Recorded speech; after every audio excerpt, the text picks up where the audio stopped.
Selama berabad-abad, Nusantara telah menjadi panggung bagi kerajaan-kerajaan yang dipimpin oleh para raja yang dianggap memiliki kesaktian luar biasa.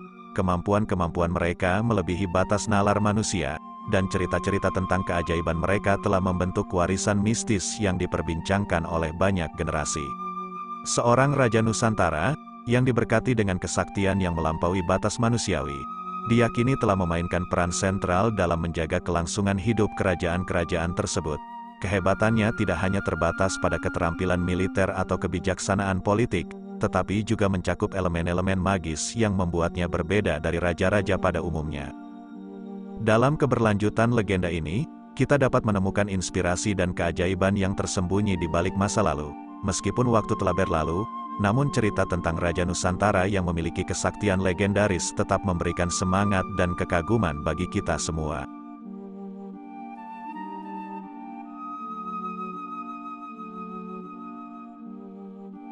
Di dalam gumpalan sejarah Kerajaan Kediri pada tahun-tahun 1135 sampai tahun 1159, terang benderanglah sosok penguasa karismatik, Sri Jayabaya. Sebuah masa keemasan melanda Kediri ketika Jayabaya memegang kendali, dan di sana, sebuah kelebihan istimewa menghiasi kepemimpinannya, kemampuan meramal yang menakjubkan. Ketajaman penglihatan Jayabaya merambah dimensi waktu, memungkinkannya melihat masa depan. Ramalan-ramalan ciptaannya, yang akrab kita kenal sebagai Ramalan Jayabaya, telah menjadi titik terang bagi banyak peristiwa di masa kini. Dalam sorot matanya yang jeli, Jayabaya memprediksi kehadiran kereta api, pesawat terbang, proses pendangkalan sungai, serta sistem pajak bumi dan bangunan. Namun, kehebatan Jayabaya tidak hanya terletak pada kemampuan meramalnya, dia juga menjadi tukang penyatuan, menggandeng Jenggala dengan Kediri, menciptakan harmoni di tanah Jawa. Selama masa pemerintahannya, kehidupan sastra berkembang pesat, tercermin dalam penemuan berbagai prasasti. Di balik kebesaran politiknya, Jayabaya juga menjalani kehidupan pribadi yang memikat. Ia menikah dengan Dewi Sara dan dikaruniai 4 anak, Jayamijaya, Dewi Pramesti, Dewi Pramuni, dan Dewi Sasanti. Jayamijaya, sang pewaris, meneruskan jejak keluarga ke dalam sejarah Jawa, termasuk hingga Kerajaan Majapahit dan Kerajaan Mataram Islam. Sementara Dewi Pramesti menikah dengan Astradharma, Raja Yawastina, dan melahirkan Angling Dharma, yang kemudian memimpin tahta Malawapati. Sri Jayabaya, dengan ramalannya yang melegenda dan kepemimpinannya yang mengagumkan, telah menciptakan jejak abadi dalam warisan sejarah Nusantara.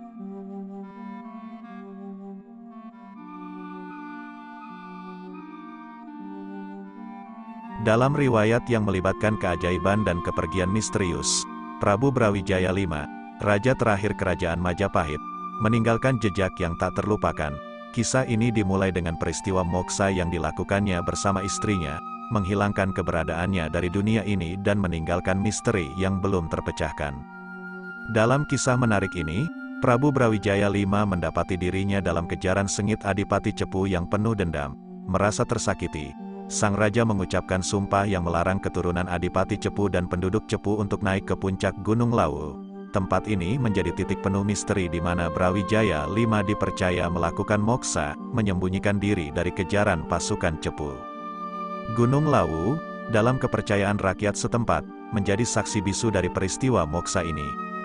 Bersama dengan pengikut setianya, seperti Sabdo Palon, Dipa Menggala, dan Wangsa Menggala, Brawijaya V diyakini menghadapi proses moksa di Gunung Lawu. Di titik tertentu, Dipa Manggala diamanahkan sebagai Sunan Lawu, penjaga setia Gunung Lawu, sedangkan Wangsa Menggala menjadi Kiai Jalak, Pati Sunan Lawu. Sabdo Palon, salah satu pengikutnya, meninggalkan Brawijaya V dan diyakini melakukan moksa di puncak Hargo Dumilah.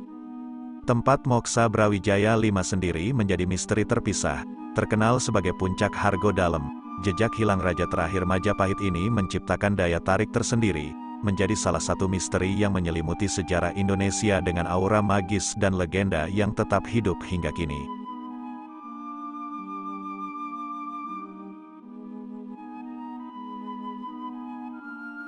Bertandang ke era awal kebangkitan Mataram, cerita hidup Joko Tingkir, seperti yang tertulis dalam buku Awal Kebangkitan Mataram, Masa Pemerintahan Senapati, karya The Great, memberikan pandangan unik tentang perjalanan penuh liku yang membentuk sosok pendiri dan raja pertama Kerajaan Pajang. Kehidupan Joko Tingkir dimulai dengan tragedi, kehilangan sang ibu karena penyakit. Setelah takdir berpisah dengan ibunya, Joko Tingkir diangkat sebagai anak oleh Nyai Ageng Tingkir. Inilah awal perjalanan panjang sang penguasa, dari seorang anak yatim hingga menjadi tokoh besar.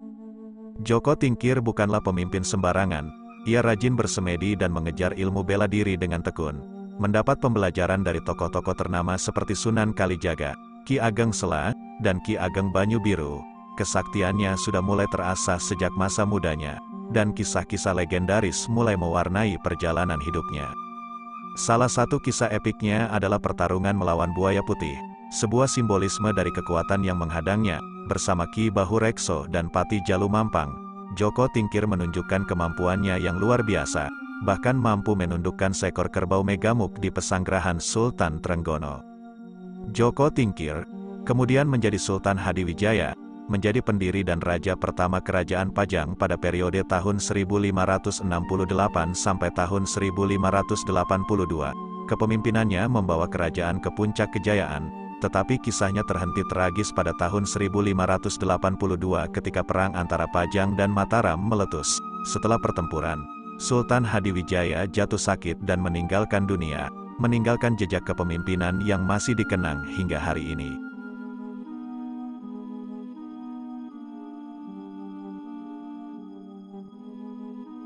Sosok Prabu Siliwangi, atau lebih dikenal sebagai Sri Baduga Maharaja, selalu melambung tinggi dalam khazanah mitos Jawa Barat, dianggap sebagai titisan dewa. Kisah paling epik yang melingkupinya adalah ketika dia mampu menaklukkan Macan Putih, panglima kawanan harimau yang disegani. Dalam kemenangan epiknya melawan Maung Bodas, sang raja gaib Macan Putih, terciptalah aliansi mistis. Para macan yang tadinya menjadi ancaman, kemudian tunduk pada keagungan Prabu Siliwangi, menjadi hodam pelindung setia yang mengawalnya dalam setiap langkahnya. Namun, keajaiban itu tak berhenti di situ. Prabu Siliwangi juga dipercaya memiliki pasukan gaib yang membantunya dalam pertempuran. Kepemimpinan magisnya menjadi daya penggerak bagi Kerajaan Pajajaran, membawa negeri itu menuju puncak kejayaan selama 39 tahun, dari 1482 hingga 1521. Ketika naik tahta, langkah pertama Prabu Siliwangi sungguh memukau. Dia membebaskan rakyatnya dari beban 4 macam pajak, menciptakan landasan keadilan yang kokoh. Sebagai pemimpin, ia menjadi pilar kesetaraan dalam segala aspek kehidupan, mencakup sosial, agama, budaya, ekonomi, dan politik. Di bawah komandonya, Kerajaan Pajajaran tumbuh subur, memiliki 100.000 prajurit dan bahkan 40 ekor pasukan gajah. Prabu Siliwangi juga menjadi arsitek pembinaan agama, memperkuat pertahanan dengan parit strategis, dan menyusun formasi tempur di darat. Keberhasilan ini menjadikan Prabu Siliwangi sebagai tokoh yang membawa kemakmuran bagi Pakuan. Setelah wafat, jasadnya dihormati dengan pemusaran di Rancamaya, dan tahtanya dilanjutkan oleh putranya, Surawisesa. Dengan kepahlawanan dan visinya yang tak terlupakan, Prabu Siliwangi tetap menjadi inspirasi bagi generasi berikutnya, mengukir namanya sebagai Panglima Dewa yang membawa gemilang bagi Kerajaan Pajajaran.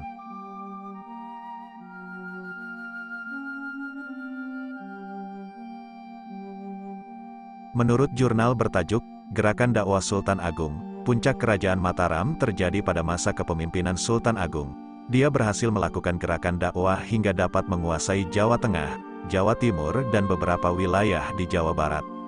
Raja ketiga dari Kerajaan Mataram ini dikenal sebagai raja yang memiliki pasukan makhluk gaib dan memiliki seorang abdi siluman bernama Jurutaman. Menurut Babat Tanah Jawi, Sultan Agung mempunyai seorang abdi bernama Jurutaman.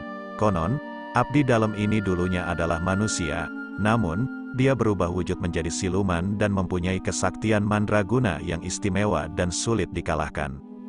Dulunya, Jurutaman itu adalah abdi dalam Panembahan Senopati, kakek Sultan Agung. Kepiawaiannya dalam berperang ini bahkan ditakuti oleh tentara Belanda. Meski tidak membawa keberhasilan seperti merebut Batavia secara menyeluruh, tekad dan semangat Sultan Agung untuk mengusir VOC menjadi pemantik para pejuang lain untuk mempertahankan tanah air. Sampai akhir hayatnya, Sultan Agung tidak sudi berdamai dengan Belanda meski diberikan banyak tawaran menggiurkan. Sultan Agung wafat di Mataram pada 1645. Atas jasa-jasanya, dia juga ditetapkan menjadi pahlawan nasional Indonesia.